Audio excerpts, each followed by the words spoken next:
tu as une arme de construction massive entre les mains.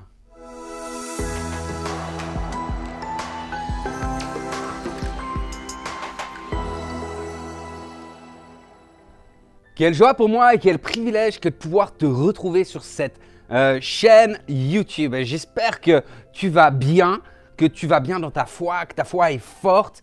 Et j'aimerais aujourd'hui t'encourager en proclamant un verset de la parole de Dieu qui dit « Nous savons en outre que Dieu fait concourir toutes choses au bien de ceux qu'il aime, de ceux qui ont été appelés conformément au plan divin. » En effet, ceux que Dieu a connus d'avance, il les a aussi destinés d'avance à devenir conformes à l'image de son Fils, afin que celui-ci soit l'aîné de nombreux frères. Ceux qu'il a ainsi destinés, il les a aussi appelés à lui. Et ceux qu'il a ainsi appelés, il les a aussi déclarés justes. Et ceux qu'il a déclarés justes, il les a aussi conduits à la gloire. Tu peux retrouver ça dans la parole de Dieu, dans l'Épître aux Romains au chapitre 8, les versets 28 à 30. Et ce que j'aimerais te dire aujourd'hui, c'est que tu as une arme de construction massive entre les mains. Tu connais certainement ce chant qui déclare qu'il y a de la puissance dans le nom de Jésus. Il y a de la puissance dans le nom de Jésus pour briser les chaînes. Briser les chaînes, briser les chaînes. Et tu sais, lorsque Dieu a appelé Moïse pour briser les chaînes du peuple d'Israël qui était en Égypte en tant qu'esclave, en fait, Moïse s'est mis à objecter. En fait, Moïse, lui, il ne se sentait pas du tout à la hauteur, il ne se sentait pas capable. Il avait plein de raisons pour ne pas obéir à la parole de Dieu. Mais Dieu lui a dit à un moment, mais qu'est-ce que tu as entre tes mains? Et Moïse avait un bâton. Et Dieu va lui demander de jeter ce bâton par terre. Et aussitôt, la Bible nous dit que ce bâton s'est transformé en serpent. Moïse en a eu peur, il est parti, il a fui loin de son bâton. Mais le Seigneur lui a dit, en fait, de tendre la main et de saisir le bâton. Et lorsque Moïse obéit à la parole de Dieu, le serpent redevint un bâton. Et ce que m'enseigne cette histoire, ce que m'enseigne ce texte, c'est que trop souvent, nous négligeons ce que nous avons entre les mains.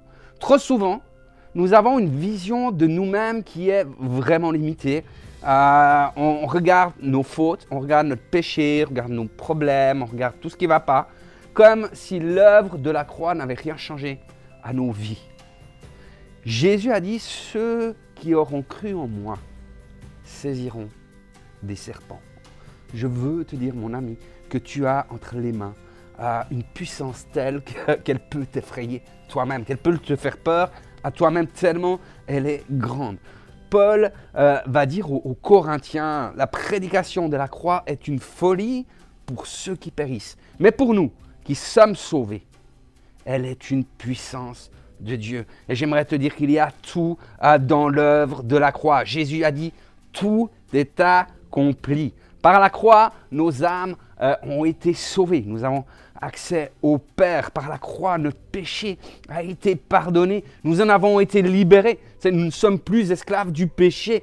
Nous sommes libres. Sur la croix, Jésus a pris toutes nos maladies. Et la Bible dit, par ses meurtrissures, nous sommes guéris. Alors, qu'est-ce que tu as entre les mains? Tu as tout le pouvoir. Tu as toute la puissance. Et peut-être, tu sais, peut-être que tu te dis, oui, non, mais ça va, c'est pour les pasteurs. Tu sais, peut-être tu te dis, moi, je n'ai pas le niveau spirituel. Et j'aimerais vraiment t'encourager, si tu es sous une forme de culpabilité quelconque, à pouvoir aller voir sur notre chaîne. Il y a un message que j'ai fait il n'y a pas longtemps qui disait, mais comment devenir la meilleure version de toi-même? Peut-être que tu penses que tu n'es pas assez saint. Peut-être que tu te sens simplement pas capable, comme Moïse. Et la réalité, mon ami, si tu crois cela, tu es en train de croire à un mensonge du diable. Et donc, n'écoute pas le diable, mais écoute le Seigneur. Parce que Dieu, il ne va pas agir en fonction de tes capacités. Dieu, il sait de quelle nature on est fait. Tu sais, c'est pas pour rien qu'il a envoyé son Fils mourir sur la croix, nous sauver, et qu'il nous a donné le Saint-Esprit. D'accord? Dieu agit au travers de toi à cause de son nom. Et le nom de Dieu, les amis, ce n'est pas quelque chose qui est à prendre à la légère. Tu sais, le nom de Dieu doit être honoré dans nos vies. Le nom de Dieu doit être glorifié. Tu sais, tu ne prononces pas le nom de Dieu en vain. Et ce n'est pas pour rien que lorsque Jésus va donner la prière du Notre Père à ses disciples, la première chose qu'on doit dire, c'est que ton nom soit sanctifié. Ça veut dire à quelque part que ton nom soit honoré, que ton nom soit respecté, que ton nom soit reconnu comme étant le nom saint. Tu sais, vraiment, que ton nom soit reconnu comme saint. En fait, c'est de la même manière que quand l'Éternel se présente à Moïse, il dit « Je suis Yahweh, je suis celui qui est ». D'accord? Et Moïse, quand il va s'approcher de Dieu, il s'approche du buisson ardent, et c'est un lieu de sainteté, c'est un lieu où il y a la présence de Dieu. Dieu va lui dire, n'approche pas d'ici, enlève tes sandales, car le lieu où tu te tiens est un lieu sacré. Donc, quand on dit que ton nom soit sanctifié, en fait, on fait référence à cela, à la sainteté de Dieu. On fait référence à la crainte de l'Éternel. La crainte qui n'est pas une peur, mais c'est tout d'un coup ce respectement, cet honneur qu'on rend à Dieu à cause de sa sainteté. Donc, tu sais, Dieu va faire quelque chose à cause de la sainteté de son nom. Il s'engage lui-même.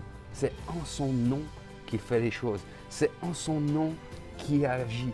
C'est Dieu agit pour toi en son nom. Dieu se place face à tes difficultés en son nom. Dieu se dresse contre les oppositions en son nom. Et tu te rappelles sans doute de cette histoire qu'on retrouve dans le livre des Actes au chapitre 3 où Pierre et Jean se retrouvent face à un homme qui est en train de mendier. Et à ce moment-là, en fait, eux, ils ont, on pourrait dire, aucune ressource naturelle.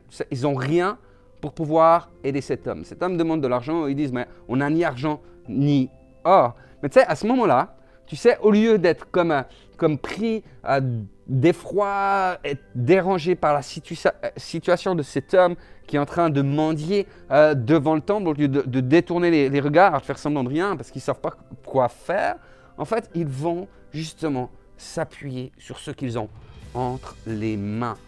Et c'est quoi? Ils vont lui dire, au nom de Jésus-Christ, lève-toi et marche. Ce qu'ils ont dans leurs mains, c'est l'évangile. L'évangile, c'est une bonne nouvelle. L'évangile, c'est une annonce que le Messie est vivant, que Jésus-Christ est le même hier, aujourd'hui et éternellement. Et les œuvres du Messie sont manifestées dans le fait que les aveugles voient, que les boiteux marchent, que les lépreux sont purifiés, que les sourds entendent, que les morts ressuscitent et que la bonne nouvelle est annoncée aux pauvres. Vous savez, quand j'étais plus jeune, j'étais un jeune converti, on faisait une soupe populaire dans une ville ici en Suisse romande qui est Lausanne, sur les bords du lac Léman. Et on faisait une soupe tous les samedis soirs. Et en fait, on avait une boulangerie qui nous donnait du pain pour que ça puisse accompagner la soupe qu'on faisait. Et en général, on avait le droit à 3 sacs de farine. C'est des gros sacs comme ça qui étaient remplis de pain. Et en fait, un jour, on est arrivé à la boulangerie et il y avait un demi-sac de pain. Et ce qu'on a fait, véritablement, je crois qu'on a prié dans le nom de Jésus. On a remercié le Seigneur pour ce qu'on avait. Puis on s'est dit, on compte sur toi, Jésus. Et puis on est allé tout simplement distribuer notre soupe. Au lieu de distribuer le pain comme ça un peu sans trop regarder, en fait, on a commencé par couper des tranches. Puis on s'est dit, s'il reste quelque chose, on le donnera plus loin.